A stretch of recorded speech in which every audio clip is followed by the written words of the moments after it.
Bonjour à tous et bienvenue sur le blog des nouvelles technologies. Donc aujourd'hui, je vais vous présenter un nouveau dispositif puisque en dessous de cette boîte en carton, on va retrouver donc un smartphone qui est construit par un constructeur un peu différent de ce qu'on a l'habitude de voir sur le blog, puisqu'il s'agit d'une entreprise chinoise qui s'appelle Huawei, donc vous en avez peut-être déjà entendu parler. C'est Huawei, donc qui se prononce Huawei, donc, et qui produit donc des smartphones de très très bonne qualité, comme vous allez le voir, et du coup qui a décidé de s'exporter hors de son continent, et donc d'arriver notamment sur les marchés européens et également aux États-Unis afin de devenir un nouvel acteur majeur du mobile. Donc comme vous allez le voir, ce dispositif est vraiment intéressant. Il a un chouette design qui n'est pas sans rappeler un autre smartphone d'une firme étrangère, d'une firme plus précisément sur le continent américain. Vous allez voir, j'en dis pas plus. Et donc nous allons voir un peu tout ce dispositif, que ce soit l'aspect visuel, mais également l'aspect logiciel, puisque la société a décidé d'emmener une couche logicielle personnalisée, une surcouche comme on peut voir avec Samsung notamment, mais également quelques petites applications dédiées au smartphone. Donc voici la boîte, sachant que c'est pas la boîte officielle du dispositif, puisque normalement il y a écrit le nom du téléphone, etc. Une forme dorure. Là c'est une boîte blanche. Ici on a une trappe, donc il suffit de la tirer. Et là par magie, donc on a le smartphone, donc le fameux Ascend P6 donc de Huawei, donc qui est leur nouveau smartphone phare, qui arrive sur nos marchés. Et donc, si je soulève cette trappe, tac, je récupère le téléphone. Et donc, voici le fameux smartphone, donc le Ascend P6, qui peut-être au premier coup d'œil vous fait penser donc à un smartphone, je le disais tout à l'heure, et bien sûr qui fait penser à l'iPhone. Voilà. Donc, j'y reviendrai sur ce dispositif par la suite. Voyons voir la suite dans la boîte. Donc, dans la boîte, on va retrouver deux emplacements, principalement. Donc, deux petites boîtes ici. Donc, le premier coffret, hop, ici. Donc, on va retrouver ici les écouteurs. Donc, écouteurs traditionnels. C'est pas non plus de la grande qualité. On peut pas... Enfin, si vous voulez vraiment avoir une bonne autonomie, enfin pas autonomie, pardon, un bon système sonore, je vous conseille pas de prendre ces écouteurs, vous serez vraiment déçus. Donc voici pour les écouteurs, on va passer à l'autre. Hop, donc je remets ceci. Donc ici il y a un autre embout, enfin notre carte, si j'arrive à le retirer, voilà. Donc ici on va retrouver donc la prise murale, donc qui va nous permettre donc de connecter notre smartphone directement sur la prise murale et ainsi le recharger. Et bien sûr le traditionnel cordon USB, donc micro USB, USB de ce côté-ci, donc qui va nous permettre de relier le smartphone donc à cette prise murale, mais également à notre ordinateur si on a besoin d'accéder à des informations qui sont sur le smartphone. Voilà concernant le package. Et enfin ici la petite trappe qui nous donne un truc assez intéressant, j'ai trouvé, puisqu'il s'agit d'une coque souple en fait, hop, comme ceci.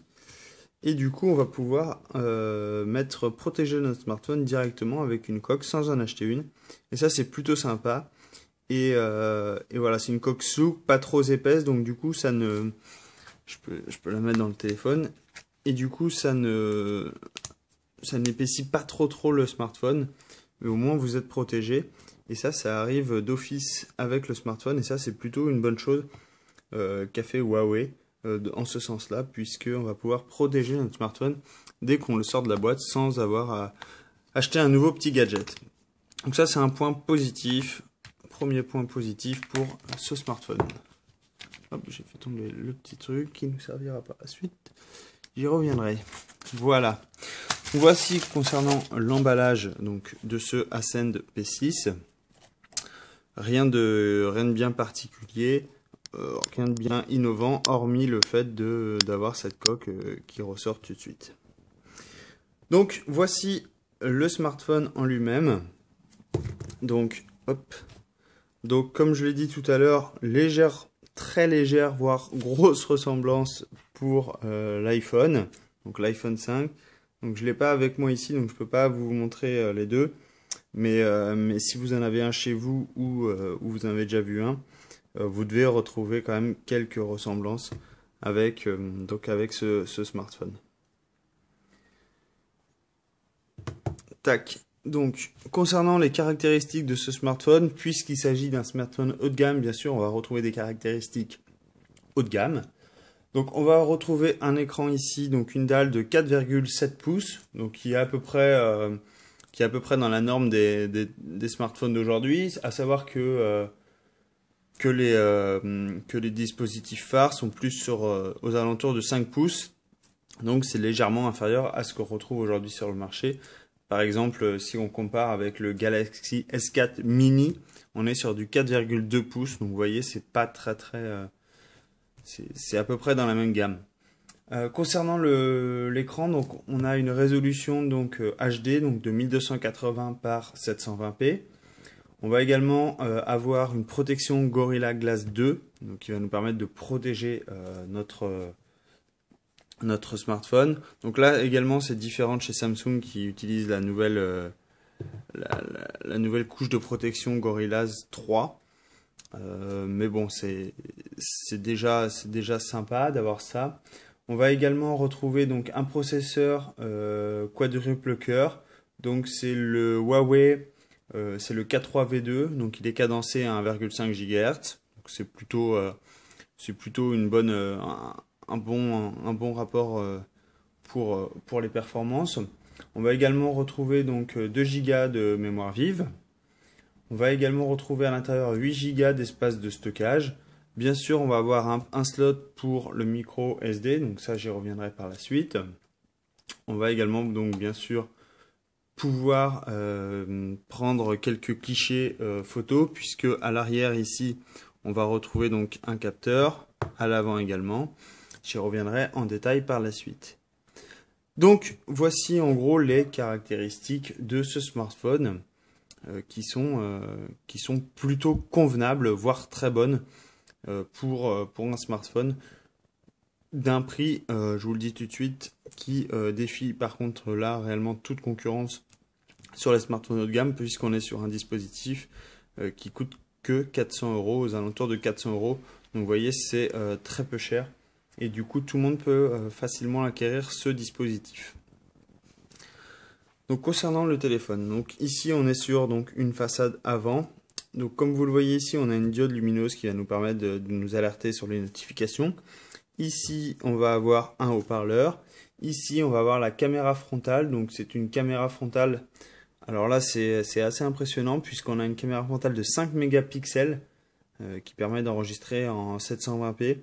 Donc c'est plutôt une très bonne résolution pour une caméra frontale. En bas du smartphone, on va retrouver donc le logo Huawei, donc qui nous permet d'avoir la marque, et on n'a pas aucun bouton puisque tout est sensitif en bas, comme on verra par la suite. Sur le côté du smartphone, donc le côté gauche ici, donc on a un bord, bien sûr, comme vous avez vu tout à l'heure, tout en alu brossé, même les bords ici. Donc je vais essayer de faire la mise au point. La mise au point passe pas. Ah. On a en fait un léger chanfrein donc sur le côté ici qui nous permet d'avoir une prise en main vraiment très bonne, et surtout il n'y a pas des risques de petites éclaboussures de l'alu qui pourraient engendrer des impuretés et du coup qui soient désagréables au toucher. Mais ici on a vraiment quelque chose de classe, de soigné, de fini. C'est vraiment très chouette. En bas de cette tranche, on va ici avoir donc si ça veut bien.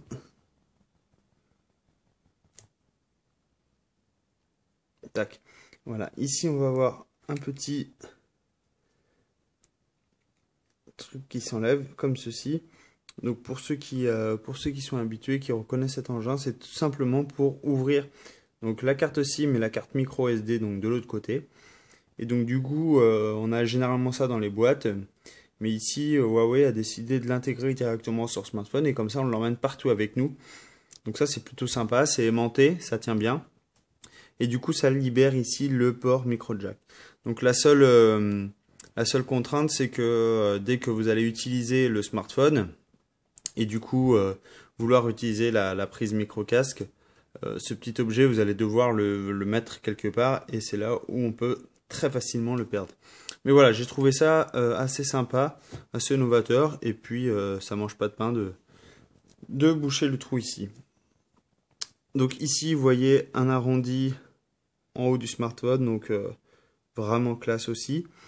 Sur le dessus, donc on va retrouver un port un peu inhabituel puisqu'il s'agit du port micro USB, donc qui va vous permettre de recharger votre smartphone ou de le connecter à votre ordinateur. Ici, on va avoir un petit trou pour le micro. Sur le côté droit du smartphone, on va retrouver les traditionnels entre guillemets boutons, puisqu'on va avoir le bouton Power ici.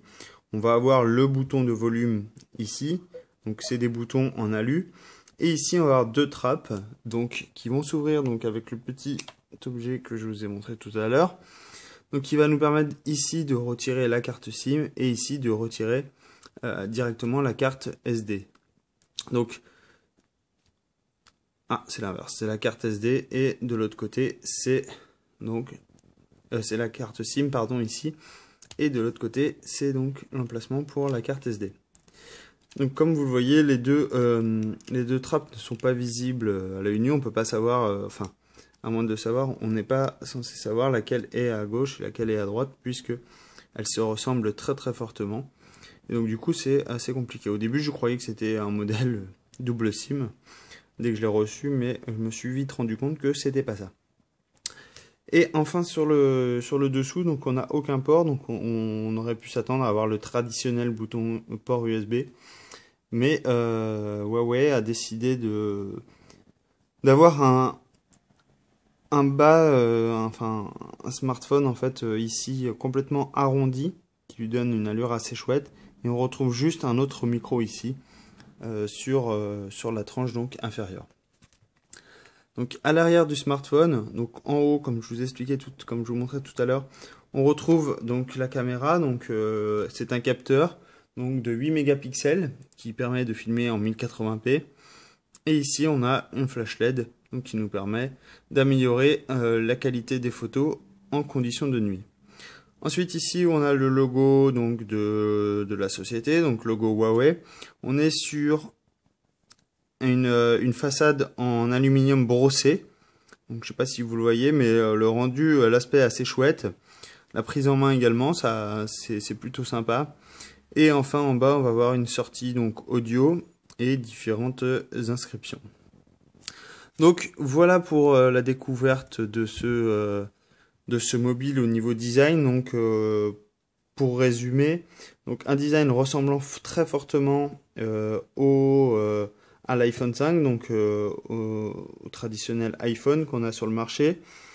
C'est un design assez sexy. Donc il se caractérise également ce smartphone par des dimensions plutôt petites, puisque ici on va retrouver donc une épaisseur de 6,2 mm. Donc c'est un des smartphones les plus fins aujourd'hui sur le marché, si ce n'est le plus fin. Ça c'est vraiment intéressant. Son poids très léger puisque le smartphone ne fait que 120 grammes. Donc on est sur un smartphone assez léger.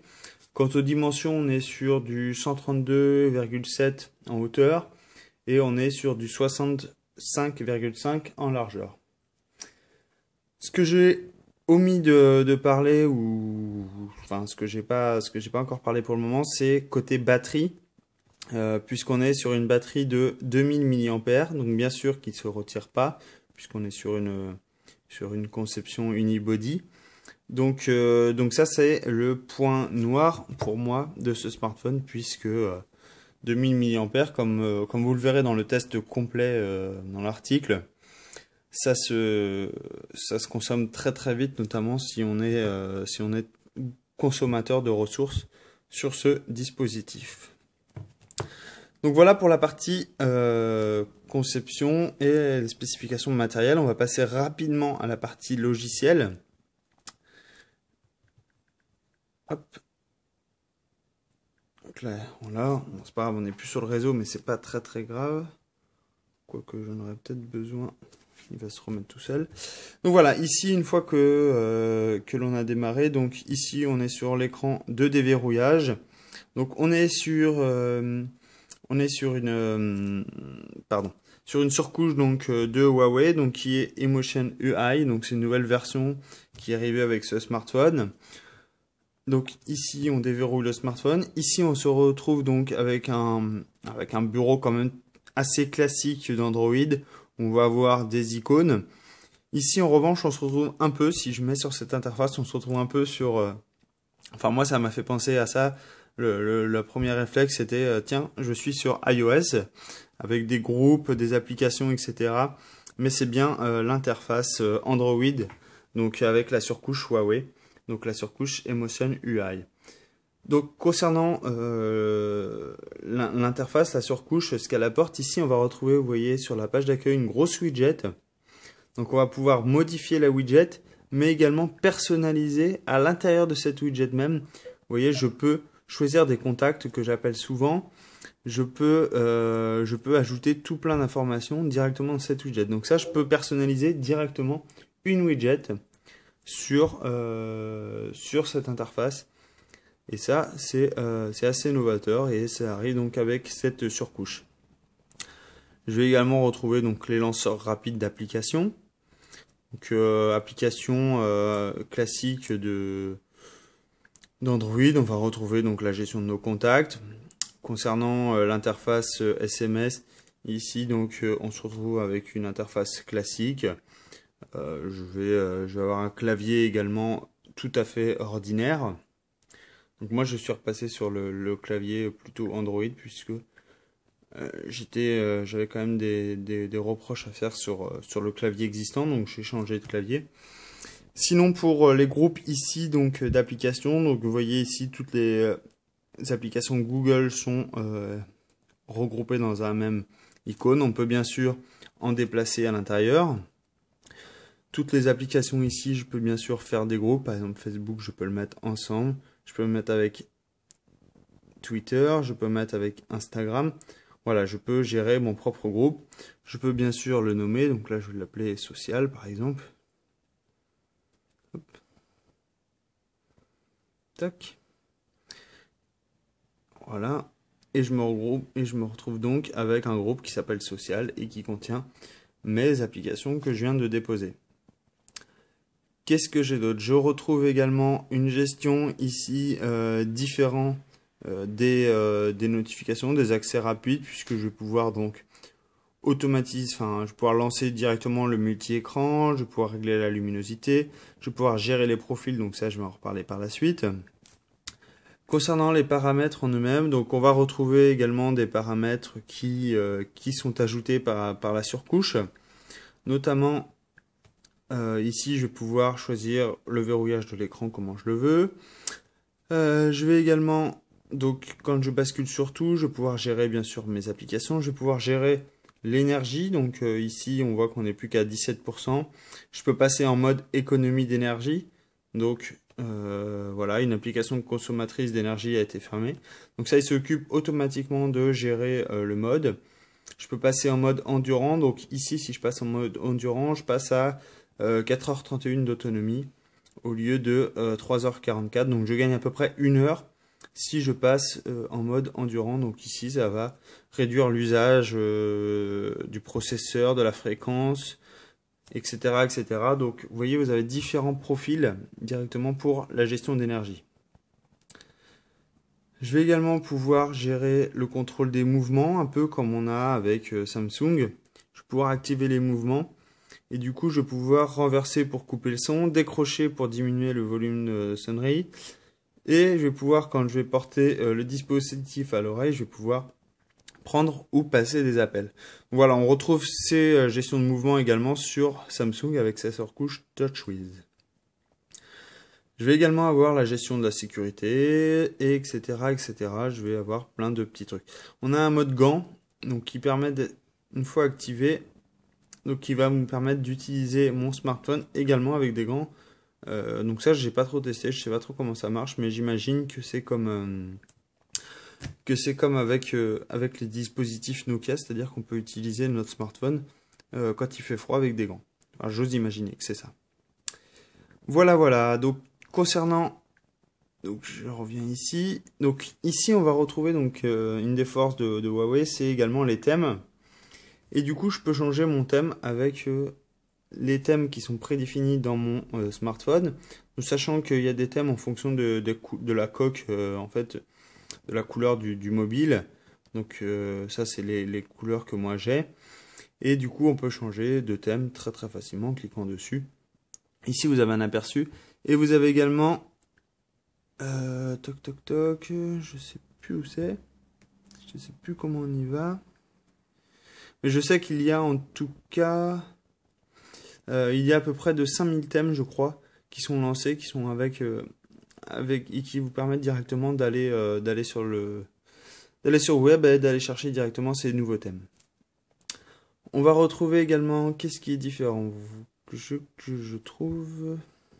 Donc ici, on va retrouver des applications directement qui arrivent avec donc notre Ascend P6, donc une application de météo, une application de lampe torche, une application de dictaphone, dictaphone, je sais pas ce que je dis, une application notes, studio vidéo, etc., etc., une application d'Elena, donc d'Elena, pour ceux qui ne le savent pas, voilà, il me dit tac tac tac, donc là il faut que je quitte le Wi-Fi. D'Elena, ça va nous permettre d'envoyer, comme vous pouvez le lire ici, lire des fichiers multimédia partagés sur d'autres appareils du même réseau Wi-Fi. En gros, je peux lire une vidéo sur mon smartphone que j'envoie à mon téléviseur d'un simple geste. Donc voilà, ils vous disent comment configurer tout ça sur votre télé, sur votre smartphone, et vous pouvez y aller, vous envoyer directement le contenu. On va également retrouver un petit gestionnaire de fichiers, donc ça c'est plutôt sympa, ça évite d'installer une autre application. Comme ça vous allez pouvoir vous balader dans votre smartphone et également dans la carte SD pour récupérer des fichiers ou installer des applications, donc ça c'est plutôt sympa. Ici, la gestion, on va retrouver donc bien sûr une gestion d'énergie. On va retrouver également d'autres applications, par exemple l'installeur d'applications. On va pouvoir sauvegarder notre système. Donc si on fait une sauvegarde, on peut voir que c'est directement l'application Huawei et on peut sauvegarder directement sur une carte SD ou sur le cloud de Huawei. Et là, il nous demande de s'inscrire ou de mettre notre connexion. Et comme ça, vous êtes tranquille, vous avez tous vos paramètres de votre smartphone directement sur le cloud de Huawei. Ça, c'est plutôt sympa. On a un bouton également pour la mise à jour. On va avoir le gestionnaire ici. Voilà, d'applications autorisées à envoyer des messages automatiques par notification. Donc ça, j'en ai pas parlé. Toutes les notifications, vous pouvez gérer celles que vous souhaitez afficher directement ici dans le volet. Si par exemple vous n'aimez pas recevoir des notifications de Facebook et de Messenger, etc., il vous suffit de les décocher. Dans ce cas-là, vous n'aurez aucun message en haut qui interférera votre utilisation de votre smartphone. On va retrouver donc Bitcasa, donc qui est un système de cloud donc de Huawei. Voilà. Et en gros, c'est un disque dur dans le cloud et hop, les clients de Huawei ont la chance d'avoir 20 Go gratuits chez Bitgaza, donc qui est en gros comme Dropbox pour un des services de cloud les plus connus. Voilà, voilà. J'ai fait le tour. Ce que je n'ai pas fait le tour, c'est l'application appareil photo.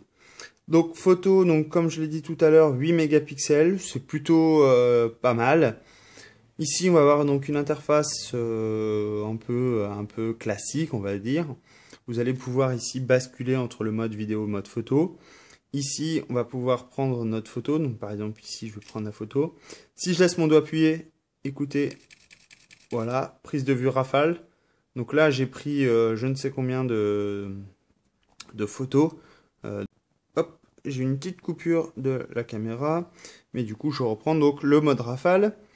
Donc si je reviens ici, donc je vais avoir accès à mes paramètres directement ici. Je vais pouvoir utiliser le mode unique, donc qui va me permettre de prendre, mince, qu'une photo. Même si je laisse mon doigt appuyé, voilà, je peux prendre toujours en mode rafale. Je vais pouvoir avoir un mode embellir. Donc ici, je vais pouvoir choisir la qualité de l'image. Ça, c'est plutôt utilisé dans la démonstration. Ils l'ont plutôt utilisé pour tout ce qui est la nourriture. Quand vous prenez des assiettes, etc., des plats, etc. Ça, c'est plutôt sympa. On va voir bien sûr le mode HDR, le mode panoramique et un mode effet qui va nous permettre d'ajouter des effets. Mince, c'est pas ça que je voulais faire. Donc, il va nous permettre d'ajouter des filtres directement sur notre photo. Par exemple, je peux me mettre en mode sépia et je vais prendre donc la photo de la boîte comme ceci en mode sépia. Je vais également pouvoir activer ou désactiver le flash et je vais pouvoir passer en mode rotation. Donc ici, je suis sur la caméra frontale, donc qui est une caméra frontale, comme je vous l'ai dit tout à l'heure, de 5 mégapixels. Et ça, c'est plutôt pas mal. On va retrouver également d'autres options de paramétrage. On va avoir un suivi d'objets, on va pouvoir capturer les sourires, toucher pour capturer, le mode silencieux, la taille d'image bien sûr, et un minuteur si vous voulez reprendre en chargement, enfin plus tard, des photos. Voilà concernant les applicatifs Huawei. Et la dernière chose que je vais vous montrer, c'est une application, donc un jeu. Donc c'est juste pour vous montrer que en fait ça lag pas du tout. Hop. Là. En fait c'est un jeu qui arrive directement avec le smartphone. Et donc comme vous allez le voir, on est sur une moto dans l'eau. Et vous allez voir. Voilà. Donc vous voyez ça lag pas. Là je suis en haute définition, donc la qualité est plutôt bonne. Et comme vous pouvez le voir, ça lag pas du tout. Je maîtrise parfaitement ou pas d'ailleurs mon jet. On va dire que je regarde pas vraiment. Donc voilà, vous avez vu, hein, l'idée c'est pas de jouer, je vous montre comment on joue. Voilà pour ce dispositif Huawei. Donc c'est un très très bon smartphone pour, comme je vous l'ai dit tout à l'heure, pour 400 €.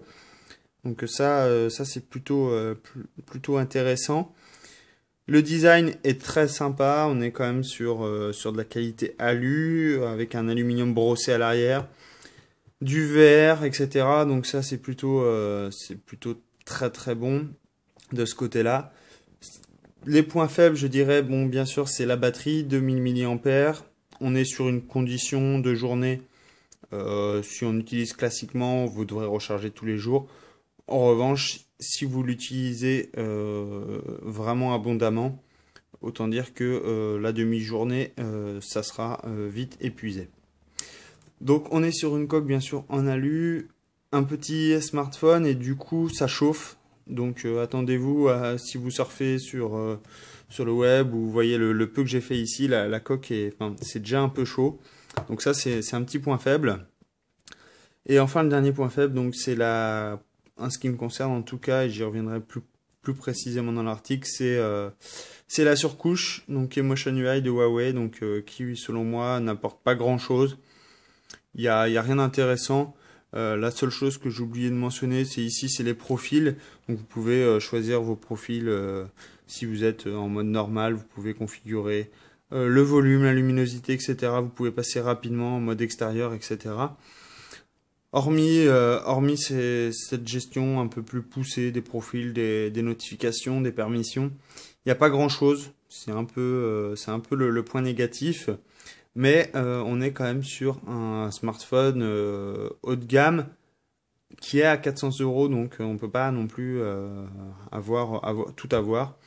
Donc voilà. Sinon, en ce qui me concerne, j'ai utilisé pendant ce smartphone pendant une petite semaine et j'ai vraiment apprécié son utilisation, notamment sa légèreté.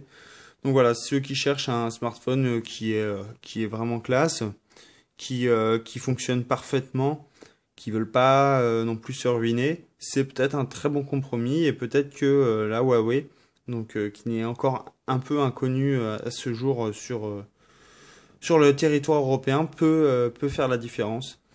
Donc voilà, en tout cas, moi je vous le recommande hein, si vous regardez un téléphone. Vous pouvez tester ce smartphone, il est vraiment très très intéressant. Voilà, donc comme d'habitude, si vous avez des remarques, des questions, n'hésitez pas, je tâcherai d'y répondre. Et je vous dis à très bientôt pour de nouvelles vidéos. Vous devriez avoir dans votre flux YouTube cette semaine pas mal de petites vidéos. Je suis en vacances, donc je vais en profiter pour tester des petits produits que j'ai reçus qui datent depuis un petit moment. Donc voilà, vous devriez avoir quelques produits à venir sur YouTube. Donc je vous dis à très bientôt et une excellente journée. Au revoir.